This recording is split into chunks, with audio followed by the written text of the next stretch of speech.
स्वागत है आपका चैनल में। नमस्कार। कविंदर चौधरी जी, लोकतंत्र का पर्व आ गया है। अभी कुछ समय पहले जो है जनता ने वोट दिए थे विधानसभा के, उसमें भाजपा को भारी बहुमत से NIT 86 से आपके बड़े भाई को प्रदीप पालन जी को विधायक बनाया। और अब दोबारा लोकतंत्र का पर्व आ गया है और 2 मार्च को वोटिंग है और भाजपा के प्रत्याशी चुनाव लड़ रहे हैं, दमखम से लड़ रहे हैं। उनके सामने बगावत का धुआं उठ रहा है, चिंगारी उठ रही है, बागी लड़ रहे हैं, चुनाव लड़ रहे हैं भाजपा के खिलाफ। और लगातार जो है अफवाहें फैल रही हैं, तरह तरह की अफवाहें, बता नहीं सकते हम किस तरह की अफवाहें। तो क्या कहना चाहेंगे इसको लेकर के आप? देखो, जैसा आपने कहा कि लोकतंत्र का महापर्व छोटी सरकार का जो चुनाव है 2 मार्च को है और हमारे भारतीय जनता पार्टी ने 46 के 46 वार्डों में अपने प्रत्याशी उतारे हैं। उनमें से एक वार्ड से प्रत्याशी कुलदीप साहनी जी जो वो तो निर्विरोध जीत चुके हैं और हमारे मेयर पद के लिए प्रत्याशी है आदरणीय परवीन जोशी। मैं आपको बताऊं कि एक तो निर्विरोध चुनाव जीतकर 45 जो हैं तो 45 के 45 चुनाव जीतने जा रहे हैं। और हमारी अगर मैं बात करूँ NIT विधानसभा की तो इसमें 9 वार्ड हैं। वार्ड नंबर 1, 2, 5, 6, 7, 8, 9, 10 और 11 सभी बहुत ही ऊर्जावान प्रत्याशी हैं। सभी भाजपा के कार्यकर्ता हैं, भाजपा से जुड़े हुए हैं। सभी ने लोकसभा विधानसभा में पार्टी के लिए प्रचार प्रसार किया। उसी वजह से यहाँ से जो है भारतीय जनता पार्टी के प्रत्याशी बड़ी भारी बहुमत से यहाँ से जीत के गए हैं। और जो सभी मेहनती भी हैं, जो प्रत्याशी सभी अपने अपने वार्डों में मेहनत करें, जनता का प्यार मिल रहा है। निश्चित रूप से बहुत बड़ी जीत सभी प्रत्याशियों की यहाँ पर होने जा रही है। अच्छा, वार्ड 10 में एक अफवाह फैली हुई है लोगों में कि जगह कविंदर चौधरी पर्चा भरते या उनको भाजपा टिकट देती तो वो निर्विरोध बहुत अच्छे वोट से जीतते। जो बंदे इधर उधर लग रहे हैं वो भी नहीं लगते और निर्विरोधी जो है कविंदर फागना को खड़ा ही नहीं होता आपके उसमें अगर आप पर्चा भरते। लेकिन आपने वादा ही किया था विधानसभा चुनाव में कि हमारे घर से कोई चुनाव नहीं लड़ेगा पार्षद का, मैं स्वयं भी नहीं लड़ूंगा और भाई विधायक बन जाए। और उस पर आप खड़े भी उतरे हैं, क्या कहेंगे इस पर लेकर के? देखो, पूर्व में जो भी यहाँ से जनप्रतिनिधि रहे तो पहले वो विधायक बन जाते थे, फिर अपने परिवार को 1 या 2 वार्डों से या 3 वार्डों से चुनाव लड़वाते थे।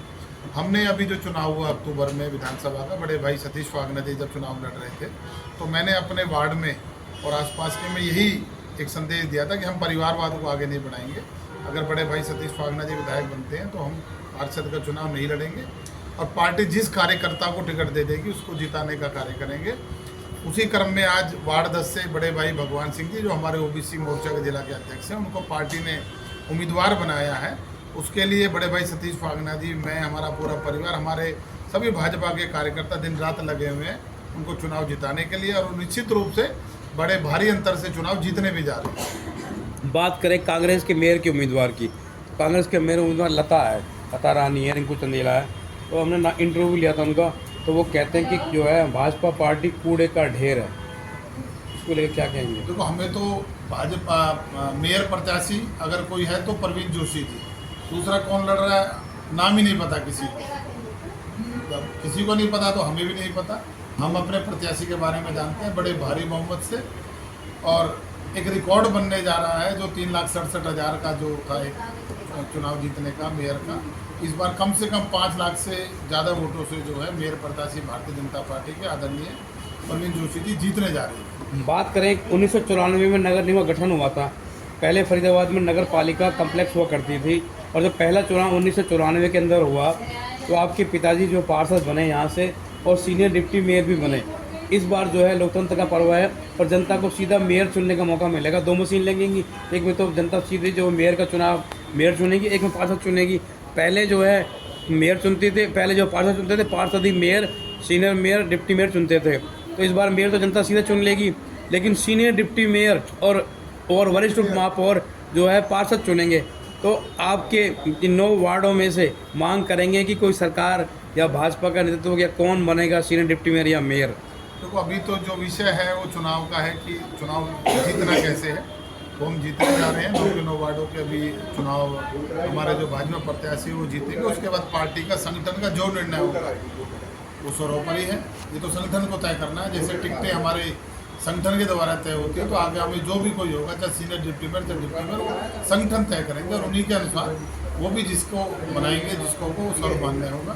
इंद्र जी, ये जो हमारे पार्क के पास जगह भी है, वहाँ एक डिस्प्ले बड़ी थी पुस्तकालय के लिए लाइब्रेरी, उस पर किसी ने कब्जा कर रखा है, पर काफ़ी दिनों से है। वो आपका नाम लेता है, किसी पार्क गुजर जी का नाम लेता है, तो उनका संरक्षण नहीं मिला हुआ है। क्या कहेंगे इस पर? मेरे संज्ञान में नहीं है जी। अगर कोई ऐसी है तो आप कंप्लेंट करें, जी हमारा किसी को संरक्षण नहीं है। जी हम तो देखो जी, हमने तो बनाने का कार्य किया है, और आदरणीय कृष्ण पाल गुर्जर जी जो है लेकिन वो उसका तो सभी के नहीं साथ, है जी। उसके बारे में एक बार पता कर लेंगे जी, जी क्या है क्या मामला है। मेरे काफ़ी समझ समय में से बना हुआ है। हाँ, बनाई है, एक ई आप लाइब्रेरी लोगों बनाई ने थी। बनवाई थी वो? ऐसा हाँ, ई लाइब्रेरी एक- बनवाई थी, पर एक- उसमें थोड़ा सा टेक्निकल कोई दिक्कत आ गई थी, अच्छा जी। उस वजह से वो चालू नहीं हो सकी। और अभी एक बड़ी ई लाइब्रेरी बनाने के लिए एक प्रस्ताव सरकार को गया हुआ है, वार्ड नंबर जो पुराना 8 था, नया 10। और इसे खाली तो कराया जाए। कोई नहीं, आप कोई कंप्लेंट करिए, अगर कोई आपके पास ऐसी कोई जानकारी है नहीं, तो हम आप तो आपके कंप्लेंट नॉलेज में करिए। ला रहे हैं कि ये किसी ने कब्जा किया हुआ है, उससे इसको खाली कराया जाए, कविंदर- के काम आ सकते नहीं, हैं। आपने अब संज्ञान में डाला है, अगर कोई ऐसी बात है तो कविंदर बात करी चौधरी जी, जाएगी उनसे। पार्क के बराबर में पानी की बड़ी टंकी है, तो पानी की टंकी जो है और बड़े बड़े जनरेटर भी रखे हुए हैं उसके बराबर में। उस समय जो बड़े बड़े विकास के नारियल फोड़े गए थे, उस समय के जो जनप्रतिनिधि थे उन्होंने वो टंकी बनाई, और यहाँ से जो है पूर्व में जो है एक बार सत्ता के तो मंत्री जी बने थे चेतन शर्मा जी, फिर एक बार इन लोग का विधायक आ गया, फिर कांग्रेस का विधायक आ गया, इस बार आपके बड़े भाई जो हैं विधायक हैं। क्या ये पानी की टंकी जो है किस कारण से इसको उसमें बने हुए 18 साल हो गए, लेकिन अभी ये यूज नहीं हुई। उस समय कहा गया था पानी नहीं भरा। कि इस टंकी में पानी अगर भरेगा तो लोगों के घरों में बिगर मोटर चलाए पानी आ जाएगा। तो ये टंकी ऐसी खंडर की तरह खड़ी है, और जो जनरेटर भी लगे हैं, जो उसमें जंग लग रहा है जनरेटर जंग लग रहा है जनरेटर में, इसके लिए क्या है, मतलब योजना चालू होगी नहीं होगी, क्या उसका होगा? नहीं, टैंकी तो अभी ठीक है, गिरने वाले हालत नहीं, सारा टैंकी टैंक बढ़िया लगा हुआ बढ़िया है, पाइप जो लाइन टैंकी है। ठीक है। उसमें कोई दिक्कत थी, पाइप की फिटिंग में कोई दिक्कत थी, 1-2 बार टैंकी में पानी भरा भी है, हाँ। उसमें थोड़ी दिक्कत आई थी, इसलिए उसको यूज़ नहीं किया गया। पर आगे अगर ऐसा टेक्निकल रूप से बात करेंगे अपने इंजीनियरिंग में जो कुछ लोग कभी जुबान से कहते हैं अगर पानी भरा गया तो इसके गिरने का अफवाह जो फैली हुई ऐसा है। कुछ और आपकी विधानसभा पानी में भरा है, इसमें कई बार भरा है, आपकी जो थोड़ी कामयाबी नहीं मिली, हर घर में पानी नहीं पहुंचा। अच्छा विधान बात करें, इस विधानसभा में 3 टंकी हैं ऐसी, एक ये है, एक परतगल पुल के सामने है, एक वार्ड नंबर 1 में है, तीनों में पानी नहीं है। देखो, जहाँ बूस्टिंग बनते हैं वहाँ टंकियाँ बनाई जाती है, साथ में ही होती है।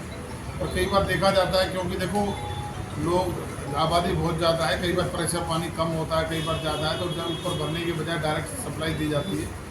सुंदर जी, उससे आपने दूर-दूर तक सफाई पहुंचाता का बड़ा ध्यान रखा था, आप पार्षद थे यहाँ पे, उपयोगी जी थे, लेकिन अब जो है फिर वही हाल है, कूड़े के ढेर लगे हुए हैं, लोग परेशान हैं। नहीं, देखो हम अगर बात करें कूड़े के ढेरों की, तो हमारे आदरणीय विधायक सतीश वागना जी ने 17 नंबर चौकी के पास एक हनुमान मंदिर के वहाँ कूड़ा लगता था, ढेर लगता था, उसको बंद कराया है।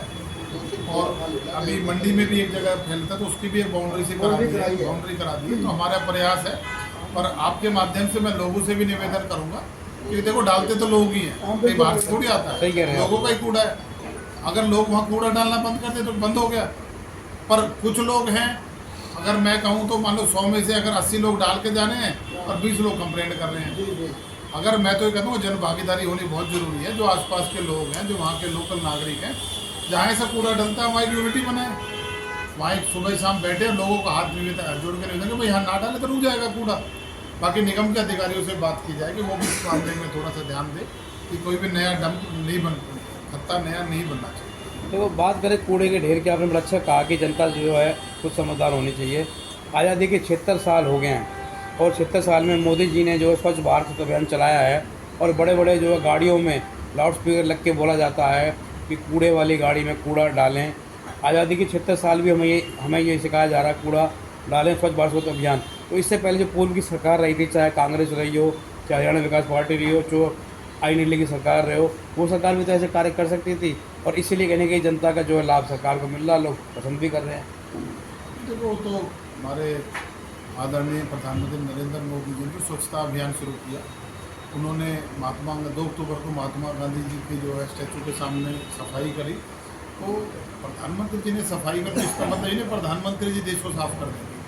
उसका एक संदेश होता है कि जब प्रधानमंत्री जी झाड़ू लगा सकते हैं तो हम क्यों नहीं, आम नागरिक क्यों नहीं। और उन्होंने तो कहा था अगर हम अपने घर के सामने सफाई रख ले तो पूरा देश साफ हो जाएगा, परंतु उसमें है सभी लोगों का होता है कि मुझे क्या, मेरा क्या, हम क्यों सफाई रखें। तो देखो जन भागीदारी होना बहुत ज़रूरी है स्वच्छता के लिए। तो देखो ये तो आदत में शामिल करना पड़ेगा स्वच्छता। अंदर जी ये पानी भर जाता था मंदिर के सामने, सीध रोड में, गुरुद्वारे के सामने, तो अभी भावना जी ने वो सारा कराया है। लीकेज थी बहुत भारी, और गंदा नाली का पानी जो है बाहर फैलता था, वो बहुत परेशान थे। मंदिर जाते थे तो वो उतार के जाना पड़ता था, अंदर सड़क पर पानी था। तो लोग बहुत शुक्रगुजार हैं उनके, भावना जी के। ये ऐसे ही कार्य पूरे विधानसभा में हो रहे हैं, हर वार्ड में हो रहे हैं। आप देखोगे जगह जगह पर आपको पत्थर लगा हुआ नजर आएगा। तकरीबन 100 से ज़्यादा उद्घाटन हुए हैं, और 6 तारीख को ही उन्होंने 6 करोड़ के उद्घाटन किए। तो काम शुरू हो चुके हैं, चाहे ट्यूबवेल का, चाहे इंटरलॉकिंग का, सभी जगह कार्य चल रहे हैं। ऐसी कुछ शिकायत आई थी आपके माध्यम से कि एक पुलिया जो जाम थी, उस पुलिया को फाड़ कर नहीं डाल दी है, वहाँ सीवर जाम थी, सीवर भी खुलवा दी है। तो कुछ समस्याएँ तो आती रहेंगी, और सोशल मीडिया के माध्यम से, आप पत्रकारों के माध्यम से अगर हमें कोई ऐसी जानकारी मिलती है कि कहीं कोई दिक्कत है, तो हमारा पूरा प्रयास रहता है कि उस समस्या का समाधान किया जाए। क्योंकि जी ये मंडी वाली रोड है, 18 साल से RTI से पता लगा है कि ये नहीं बनी। मंडी के सामने से जा रही है नई मंडी, तो पूरी तरह टूटी हुई है। मंडी वाला जो रोड है, इसमें 2 रोड हैं, एक तो जो आने वाला दबुआ की एंट्री है, और एक जो जनता कॉलोनी की तरफ जा रहा है।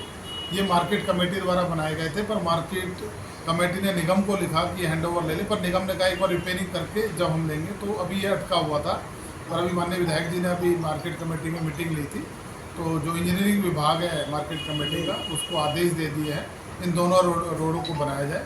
जी, लास्ट क्वेश्चन है, ये जनता से क्या अपील करोगे दोस्तों? तो मैं जनता से अपील करना चाहूँगा कि आने वाली 2 तारीख को भारतीय जनता पार्टी के जो प्रत्याशी जी, और जिनका चुनाव चिन्ह कमल का फूल है, जी, वो किसी भी वार्ड से लड़ रहे हैं, उनका समर्थन करें, उनको भारी मतों से जिताएं।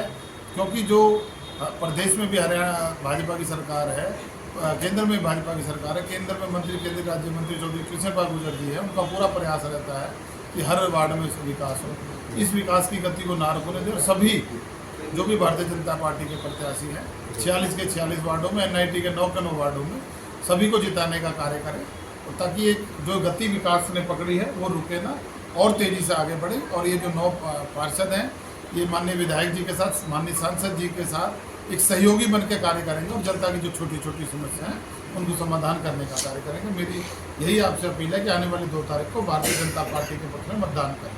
ठीक है जी, बहुत बहुत धन्यवाद। बहुत बहुत धन्यवाद।